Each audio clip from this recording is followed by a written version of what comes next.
Lukisan prasejarah. Buton Tengah, negeri seribu gua.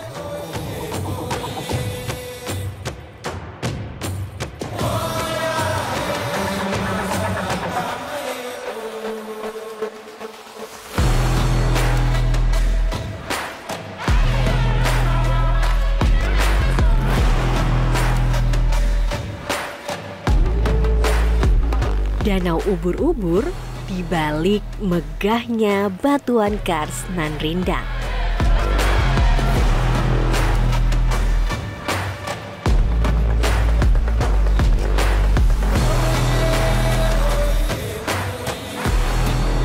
Pasir Timbul, Labunta.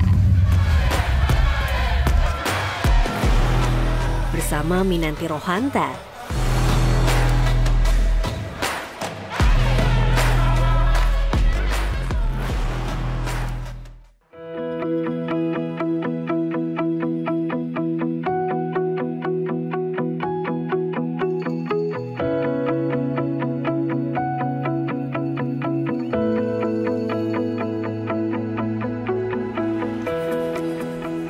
Destinasi wisata dengan pesona alam lainnya di Sulawesi Tenggara, yakni Pulau Muna. Dari Pulau Buton, travelers dapat menyeberang dengan kapal feri hanya dalam waktu sekitar 30 menit saja.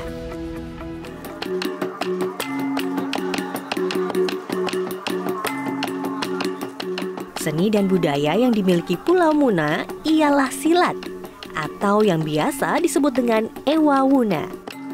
Saya pun disambut oleh perguruan silat Liagari dari Desa Parida, Kecamatan Lasalepa. Ewa Muna ini merupakan seni bela diri dengan teknik khas yang dipergerakkan mulai dari anak-anak hingga orang tua. Jadi itu dia tuh tradisi pencak silat khas Muna. Jadi di sini tuh pertunjukannya tuh saat acara-acara tertentu saja, seperti pernikahan, lalu juga ada tradisi karya, ada juga syukuran, dan saya lihat juga nih di sini pemainnya tuh menggunakan senjata. Diiringi oleh musik rambu Wuna, silat ini memiliki kandungan spirit, kearifan lokal, hingga sikap hidup.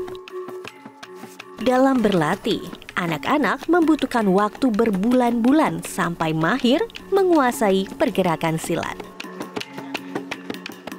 Saat sudah mahir, maka pelatih akan memberikan penguatan secara batiniah sebelum turun ke lapangan.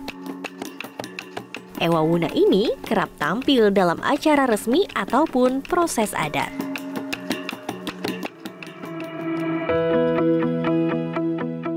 Usai melihat kesenian khas Pulau Muna, saya beranjak ke sebuah desa yang memiliki beberapa gua sebagai bukti peninggalan zaman prasejarah.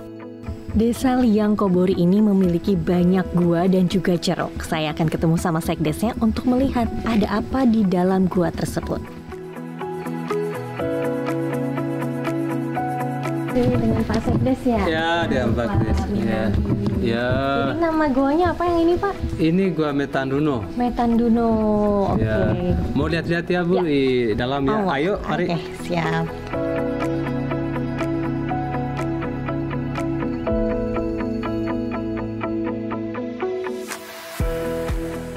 Wah, ternyata gua ini menyimpan bukti peninggalan prasejarah seperti lukisan di dinding. Ya, ini lukisannya. Dan ini ada beberapa macam lukisan ini. Oh, ini manusia berkuda ini. Oh, manusia berkuda. Ini ceritanya, ini lagi berburu. Ini lagi berburu karena kita punya leluhur pada saat itu tinggalnya dalam gua. Jadi sumber makanannya itu, makan sehari-hari itu adalah daging binatang. Oke, jadi ini ada lukisan-lukisan ini menceritakan riwayat hidup mereka pada saat itu. Oke, itu ya. Kuda. Kalau yang bawahnya itu di bawahnya apa? Ini anoa. Oh, anoa. Anoa, terus ada rusa. Ada rusa. Dan ada juga manusia sedang bersila. Iya, kenapa menunjukkan bersila itu? Karena mereka pada saat itu hidupnya berkelompok-kelompok. Jadi mereka itu bagaimana caranya mereka itu untuk mempertahankan diri mereka pada kelompok-kelompok yang lain. Iya, begitu. Ini sudah pernah diteliti sebelumnya atau belum, Pak? Ini sudah pernah diteliti oleh Balai Pelestarian Kebudayaan Wilayah 19 Sulawesi Selatan. Tahun 2019 mereka datang ambil sampel itu bersama peneliti dari Australia, bersama kepala PCBC yang datangkan ke sini. Dan hasilnya itu usia lukisan ini berapa, sampai hari ini belum dipublikasikan secara umum lah. Tapi menurut informasi dari kepala BPK itu bahwa usia lukisan ini kira-kira sekitar 63.000 tahun yang lalu. Sudah lama sekali berarti ya. Sudah lama sekali, Bu. Sesuai dengan namanya, Metanduno memiliki arti hewan bertanduk, sehingga banyak lukisan hewan di gua ini.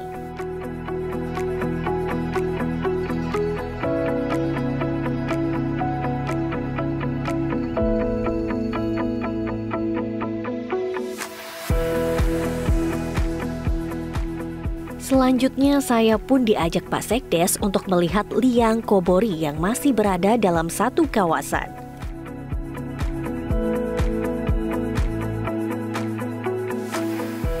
Jadi yang membedakan gua ini dengan Metanduno apa?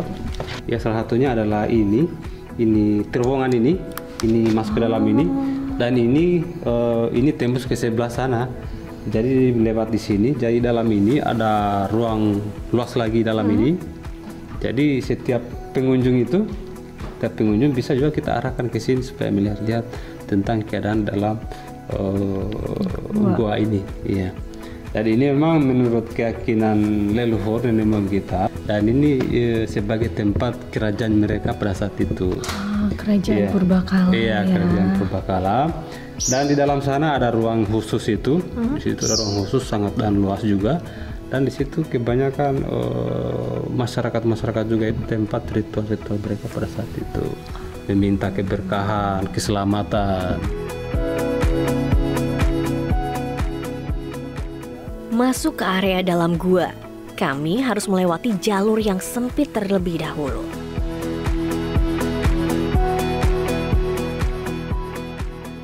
Ini tidak ada lukisan, tetapi sesuai dengan kepercayaan nenek moyang kita leluhur bahwa di dalam itu sebagai tempat perlindungan, tempat ritual untuk yang sering dilakukan sekarang ini. Karena memang seperti apa yang saya ceritakan tadi, bahwa ini adalah sebagai gua ini adalah tempat kerajaan mereka pada saat itu. Beginilah suasana ruang bawah tanah liang Kobori. Hanya dinding batuan megah yang memiliki lubang-lubang. Dari titik kami berada ini, travelers dapat kembali berjalan sekitar 50 meter untuk menemukan titik keluar yang berbeda.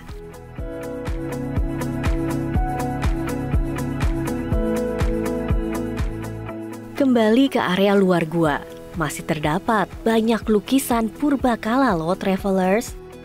Menurut warga setempat, liang Kobori memiliki arti gua berlukis.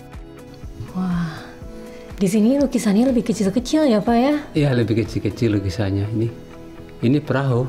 Iya, ini perahu nih yang beda sendiri. Iya, perahu. Ini saya ngeliat kayak laba-laba bukan ya Pak? Yang sana memang itu semacam simbol ya. Oh, simbol. Simbol. Tapi seperti apa itu menandakan apa, kita juga belum tahu ya. Juga mungkin ahlinya lah yang lebih tahu lah ya.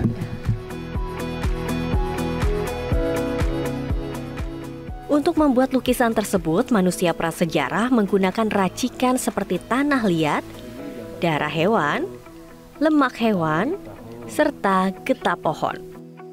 Selain gua prasejarah, Sulawesi Tenggara juga menyimpan gua dengan mata air. Seperti apa ya travelers? Jadi tetap di journey.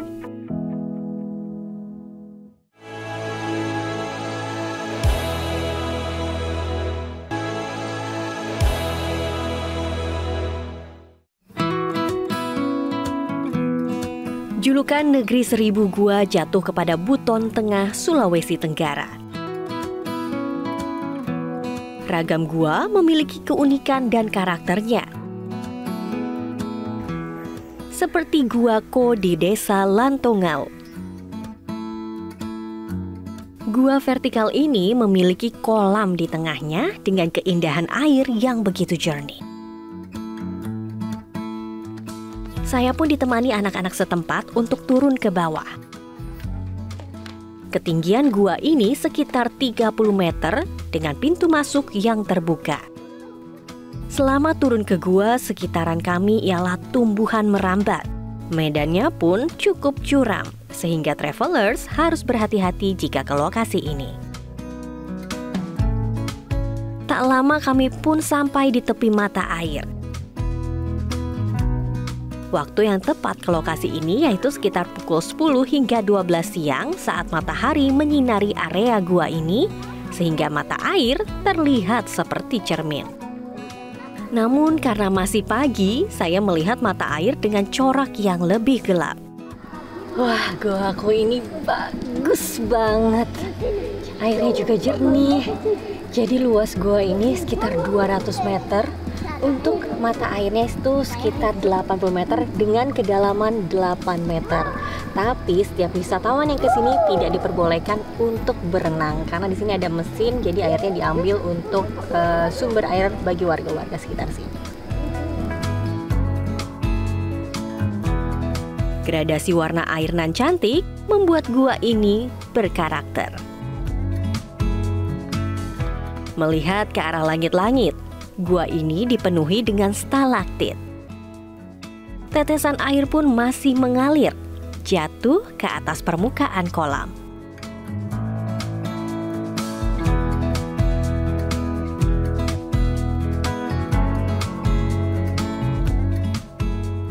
Buton Tengah juga memiliki hamparan pasir putih timbul di tengah-tengah birunya air laut. Untuk menuju ke Pasir Timbul, saya harus menggunakan perahu dari Kampung Nelayan Mawasangka selama sekitar 10 menit saja. Inilah Pasir Timbul Bone Labunta, Desa Tanai Landu, Kecamatan Mawasangka, Buton Tengah. Pasir Timbul ini mulai dikenal masyarakat luas pada 2021 silam saat meraih juara 3 dalam ajang Anugerah Pesona Indonesia.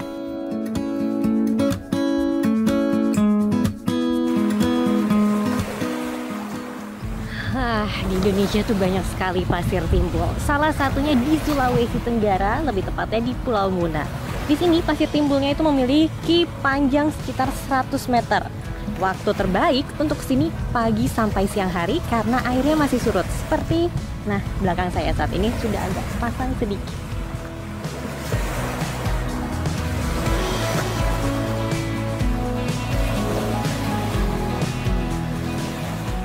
Dari Pasir Timbul, saya dapat bergerak bebas, menikmati suasana, hingga mendengarkan suara desir ombak.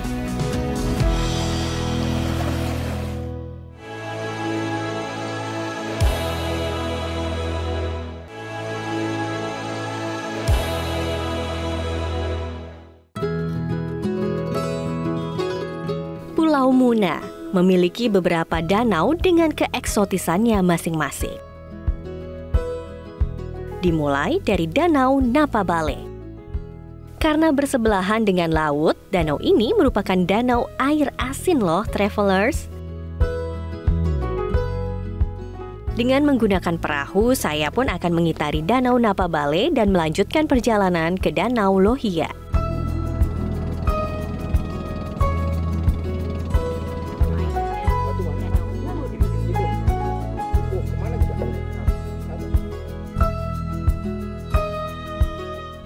Danau Napabale ini berada di bawah kaki bukit yang dikelilingi bongkahan batu karang atau kars dengan pepohonan. Selama di perahu, saya melihat bagan dari botol plastik, perumahan warga, hingga anak-anak yang memancing di tepi bongkahan batu kars. Nah, yang paling unik, kami melewati terowongan alami dari batuan kars. Terowongan ini memiliki panjang sekitar 30 meter dengan lebar sekitar 9 meter. Karena air sedang surut, jadi kami dapat melewatinya.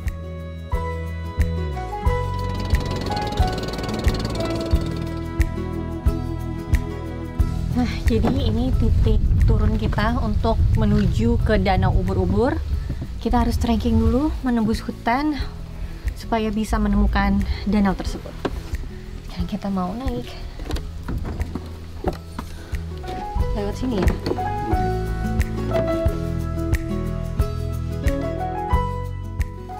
Akhirnya kami sampai ke tepian tebing. Dari sinilah perjalanan berat saya lalui untuk menuju Danau Ubur-Ubur Lohia.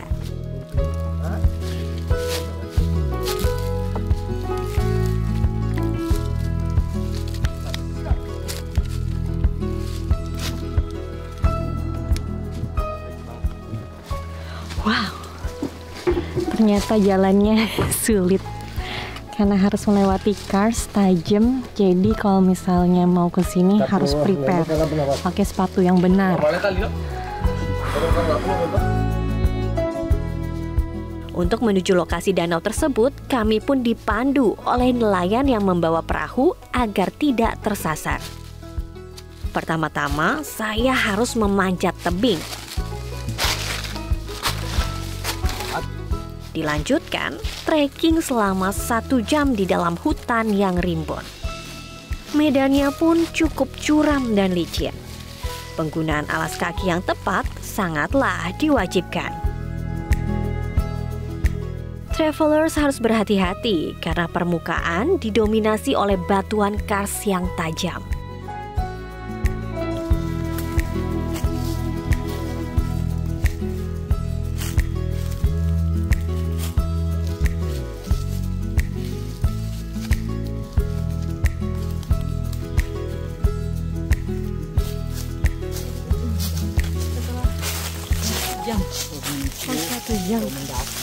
Satu jam akhirnya sampai. Belum sih, cuma baru ngelihat danaunya, belum tahu turunnya dari mana.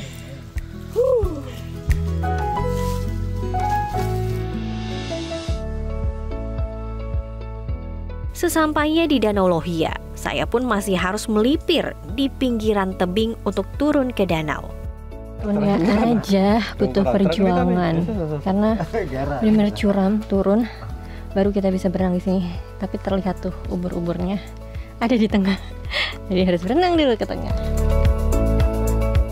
Karena baru pertama kali merasakan berenang di danau alam seperti ini, maka saya didampingi oleh Karama, warga lokal yang sudah sering ke lokasi ini. Mengarah ke kumpulan ubur-ubur, saya berenang sekitar 5 meter ke arah tengah. Di sini kami bebas untuk berenang dan berinteraksi bersama ubur-ubur. Namun yang harus diperhatikan, travelers tidak diperbolehkan menggunakan fins. Ubur-ubur air payau ini tidak menyengat ya travelers, sehingga aman untuk didekati. Namun ubur-ubur ini tidak disarankan untuk diangkat ke permukaan air. Akhirnya selesai juga berenang bersama ubur-ubur. Terima kasih untuk Karama yang telah mendampingi. Iya. Karama, di sini wisatawan tuh banyak atau enggak sebenarnya? Banyak. Dari mana aja asalnya? Dari Bau-Bau, Kendari, itu Buton Utara. Oh, masih dari sekitar Sulawesi Tenggara ya? Iya. Kalau misalnya wisatawan asing, banyak juga nggak yang datang ke sini?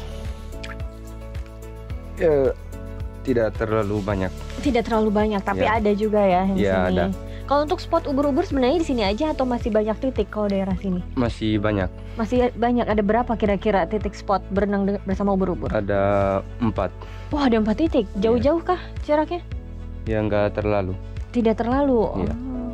Tapi untuk mencapai ke titik ubur-ubur pasti akan melewati ini hutan gini, trekking dulu atau gimana? Iya. Semuanya seperti Iya. itu. Oke, menarik sekali.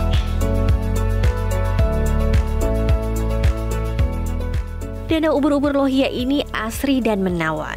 Untuk menjaga ekosistem ubur-ubur, travelers yang ingin berenang sebaiknya tidak melompat ke danau dan tidak menggunakan tabir surya.